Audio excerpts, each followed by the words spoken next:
मित्रों नमस्कार। इस कार्यक्रम में आप सभी का स्वागत है। मैं हूं व्यास जी।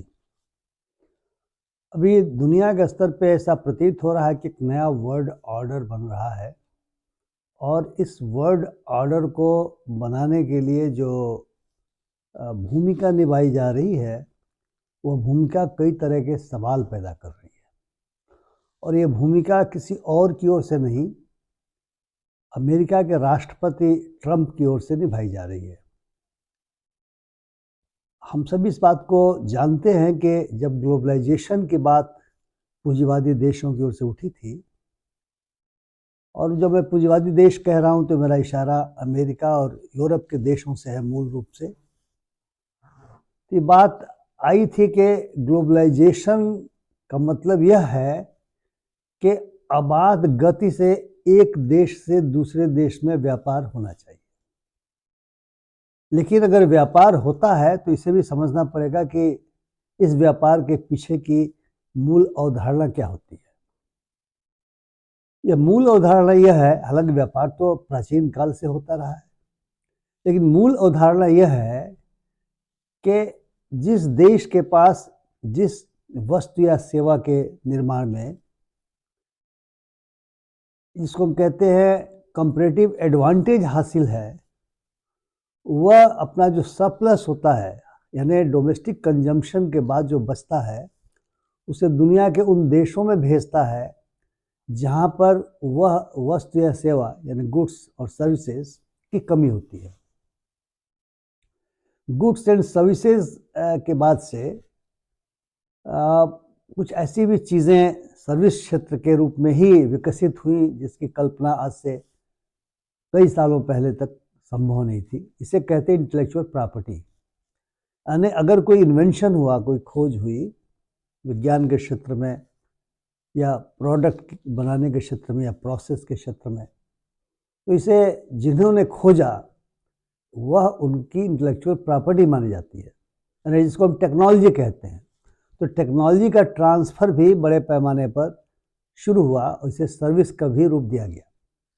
इस व्यापार के लिए पहले एक 1948 में GATT नाम से, यानी गैट के नाम से, general agreement on tariff and trade के नाम से एक संगठन बना था। शुरुआती दौर में 23 देशों ने हस्ताक्षर करके उस संगठन की सदस्यता ली थी और बाद में बहुत सारे देश बढ़ते चले गए और उसका मकसद यह था कि एक देश से दूसरे देश में जो आयात या निर्यात होता है उसकी शर्तें ऐसी होनी चाहिए कि किसी को बहुत ज़्यादा नुकसान नहीं हो और आमतौर से बायलैटरल तरीके से यानी द्विपक्षीय वार्ता के आधार पर ये चीज़ें तय होती थी। टैरिफ मतलब कस्टम ड्यूटी। अगर कहीं से हम कोई सामान आयातित कर रहे हैं, इंपोर्ट कर रहे हैं, तो उस पर कस्टम ड्यूटी लगाई जाती है और अगर हम कोई सामान एक्सपोर्ट कर रहे हैं तो जिस देश को जाएगी वो उसके ऊपर कस्टम ड्यूटी लगाता है। इसी को मोटे तौर पर टैरिफ कहा जाता है। तो ये पाया गया कि जो गैट है वो चला तो ठीक तरीके से, लेकिन बहुत सारे जो डिस्प्यूट होते थे उन डिस्प्यूट को रिजॉल्व करने का कोई तरीका नहीं था। और दूसरी बात ये थी कि मल्टीलेटरल ढंग से यानी बहुपक्षीय ढंग से यदि तय किया जाए कि विभिन्न देशों के बीच में क्या होना चाहिए, तो ऐसी व्यवस्था नहीं थी। आमतौर से जैसे 3-4-5 देश मिल करके फ्री ट्रेड जोन्स बना लेते थे। जैसे आप जानते हैं नॉर्थ अमेरिका में नाफ्टा बना, North America free trade organisation बना। यूरोपियन यूनियन में यूरोप के जो देश थे उन्होंने अपने बीच में ये बात बताई। पहले कॉमन मार्केट का उदाहरण आई थी और फिर यूरोपियन यूनियन बना, तो बहुत सारे व्यापार के रास्ते उनके बीच में खुल गए थे। लेकिन हुआ कि मल्टीलेटरल एक फोरम होना चाहिए और वह फोरम परमानेंट होना चाहिए। गैट परमानेंट नहीं था और यह भी होना चाहिए कि कौन कौन सी चीज़ें, कौन कौन से गुड्स और कौन कौन से सर्विसेज का अगर आपस में आयात निर्यात होता है तो उसके लिए मोटे तौर पर टैरिफ की क्या व्यवस्था लागू होनी चाहिए। और यदि डिस्प्यूट होता है तो डिस्प्यूट रिजोल्यूशन के लिए एक मैकेनिज्म होना चाहिए। तो इस प्रकार से पहली जनवरी 1995 में WTO यानी वर्ल्ड ट्रेड ऑर्गेनाइजेशन की स्थापना हुई। उसके पहले से विभिन्न देशों, आज उनकी संख्या 166 है जो WTO के मेंबर हैं, तो एक वे राउंड करके डिस्कशन होता रहा।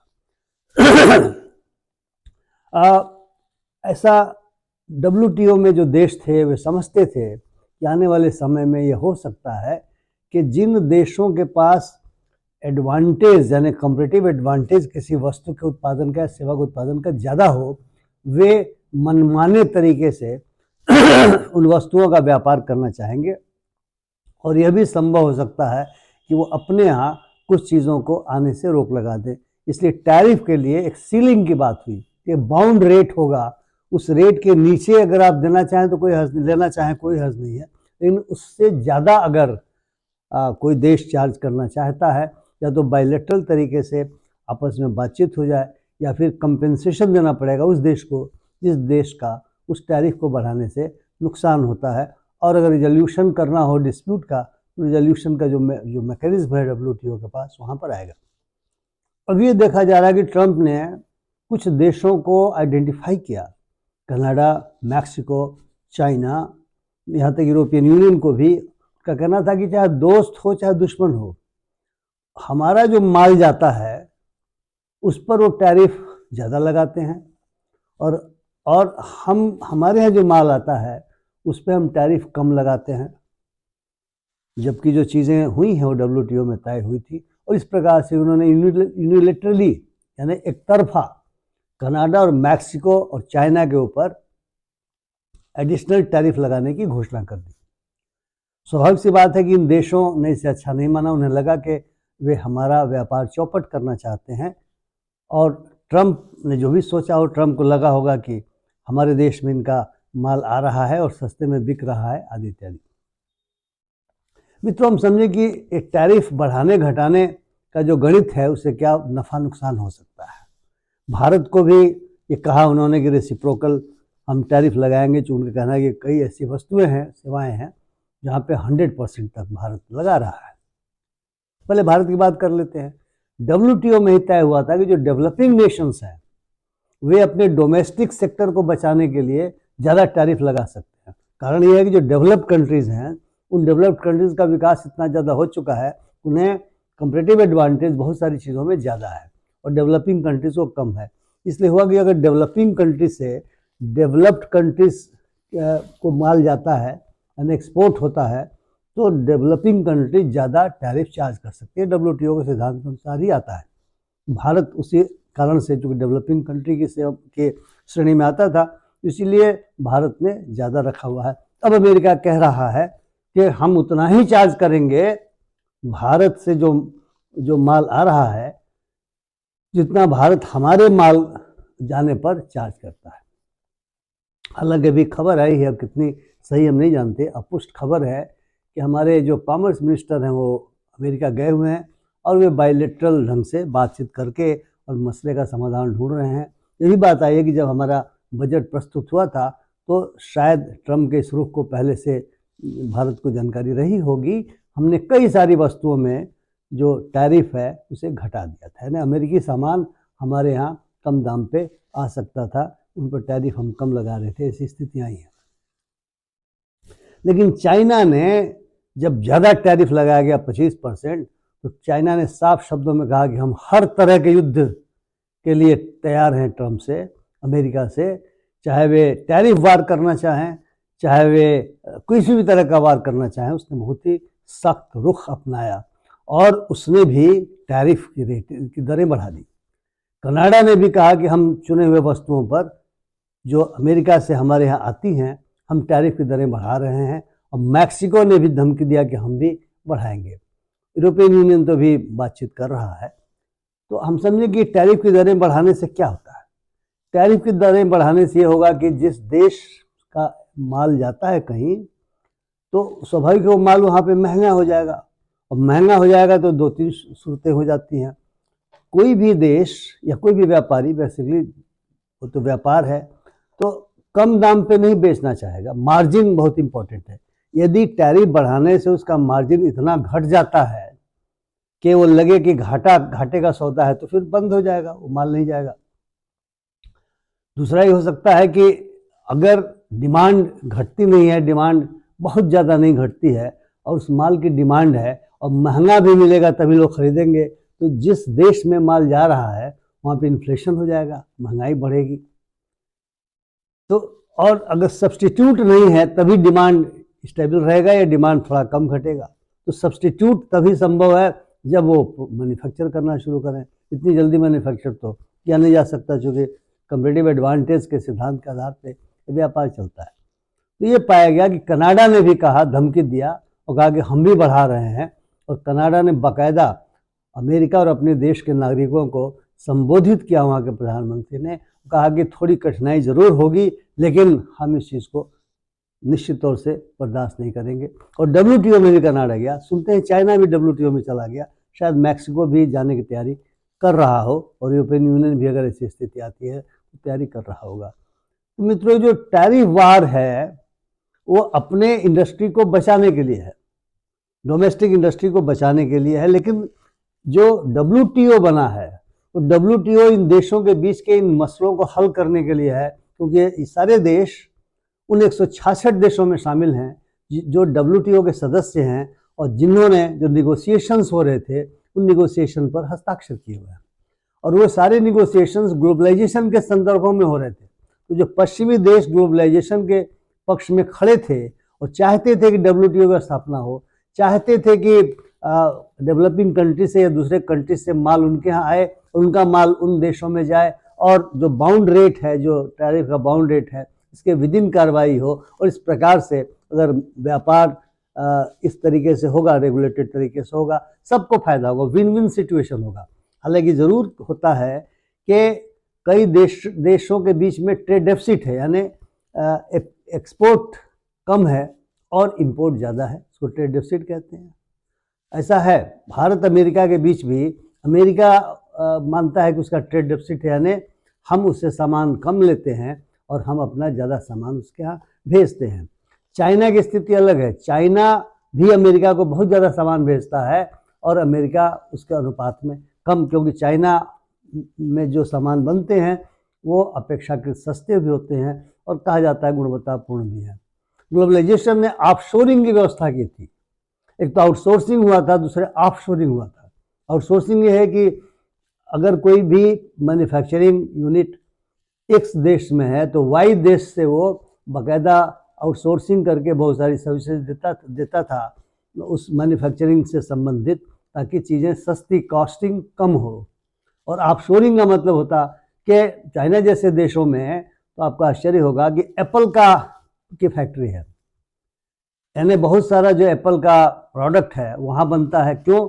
इसलिए बनता है वहाँ पे मजदूर सस्ते हैं और कॉस्टिंग कम होती है, इसलिए वहाँ से फिर हर जगह एक्सपोर्ट होता है। तो जो कंपेटिटिव एडवांटेज देशों का है, अगर वहाँ पे मान लिया रॉ मटेरियल सस्ता है या मान लिया जाए कि वहाँ पे लेबर सस्ता है, तो वे गुणवत्तापूर्ण चीज़ें सस्ते दामों पर बना करके भेज सकते हैं। तो अगर आपने टैरिफ बढ़ाया तो स्वाभाविक है उनका मार्जिन घटेगा, या हो सकता है कई बार मार्जिन निगेटिव में चला जाए। तो ये कठिनाई इस टैरिफ के बढ़ने घटने से होती है और फिर इसे ट्रेड वार की स्थिति शुरू होती है। आप बढ़ाओगे, मेरे माल को नहीं पहुंचने दोगे, मैं भी नहीं पहुंचने दूंगा। नॉन टैरिफ बैरियर्स भी लगाऊंगा, यानी आपका फलाना माल नहीं लूंगा, अगर दूसरी जगह से मुझे मिल सकता है तो मैं लूंगा। तो ये फिर पूरे के पूरे व्यापार का जो सिस्टम है, जो ग्लोबलाइज्ड वर्ल्ड में इसकी कल्पना की गई थी, जो WTO में कल्पना की गई थी, वह कल्पना भरभरा करके गिर जाएगी और फिर ग्लोबलाइज्ड वर्ल्ड नहीं रह जाएगा जिसकी वकालत पश्चिमी देशों ने किया था। वो जो मानते थे कि ग्लोबल विलेज है और मानते थे सभी का इससे फायदा हो रहा। मैं इसे पूंजीवाद के संकट के रूप में भी देख रहा हूँ कि एक सीमा के बाद पूंजीवाद का एक संकट मौजूद हो गया है, जो संकट हल करने के लिए WTO जैसी संस्थाओं का गठन किया गया है। और डेवलपिंग कंट्रीज के सामने भी संकट पैदा हो गया है। ये डेवलप्ड कंट्री एक ने शुरू किया कि हम रेसिप्रोकल टैरिफ लगाएंगे, तो फिर तो हमारी इंडस्ट्री बर्बाद हो जाएंगी, हमारी डोमेस्टिक इंडस्ट्रीज बर्बाद हो जाएंगी, क्योंकि उनका माल बिकेगा नहीं, उनका माल वहाँ जा नहीं पाएगा, मार्जिन बहुत ही कम हो जाएंगी या निगेटिव हो जाएंगी, और डेवलप्ड कंट्रीज़ का माल हमारे आना शुरू हो जाएगा। निश्चित तौर से ट्रेड डेफिसिट बहुत बढ़ेगा और कई तरह की समस्याएं पैदा हो जाएंगी। इसलिए मित्रों, ये जो ट्रेड वार शुरू हुआ है ये ट्रेड वार मुझे लगता है कि ग्लोबलाइज्ड वर्ल्ड के लिए खतरा है। जो वर्ल्ड ऑर्डर ग्लोबलाइज्ड वर्ल्ड के रूप में बना था उसके लिए भी खतरा है। और यदि उसके कुछ फ़ायदे हमें हो रहे थे या दुनिया के डेवलपिंग देशों को हो रहे थे तो वह फ़ायदे कम होते चले जाएंगे, नुकसान ही ज़्यादा होगा और अमेरिका को भी फ़ायदा नहीं होगा। वहाँ पर भी देखा गया कि जो नस्डैक है यानी जो वहाँ पर शेयर बाज़ार है वहाँ पे शेयर गिरने लगे, शेयरों का दाम गिरने लगे और इसके कारण कनाडा और मैक्सिको से में जो टैरिफ बढ़ाया गया था उसे 1 महीने के लिए हाल्ट कर दिया गया है, क्योंकि वहाँ पर ही महंगाई बढ़ेगी, अमेरिका में महंगाई बढ़ेगी। महंगाई बहुत बड़ा इशू था वहाँ के चुनाव में। तो आप अमेरिका को ग्रेट बनाना चाहते हैं, जबकि लोगों को जब महंगी चीज़ें मिलेंगी तो स्वाभाविक सी बात है कि लोगों के बीच में डिस्कॉन्टेंट बढ़ेगा, संतोष बढ़ेगा। तो मित्रों, मैं समझता हूँ ये ट्रेड वार या ये टैरिफ वार उचित नहीं है, दुनिया के लिए उचित नहीं है। हमें तो शांतिपूर्वक रहना चाहिए, दुनिया के देशों को शांति से व्यापार करना चाहिए और एक दूसरे के हितों का ध्यान रखते हुए ये कोशिश करनी चाहिए कि सबका कल्याण हो सके। मित्रों, यदि आपको ये वीडियो पसंद आया हो तो कृपया आप शेयर करें, लाइक करें, अपनी टिप्पणियों से मुझे लाभान्वित करें और अगर आपने अभी तक मेरे चैनल को सब्सक्राइब नहीं किया हो तो कृपया सब्सक्राइब करें। बहुत बहुत धन्यवाद। नमस्कार।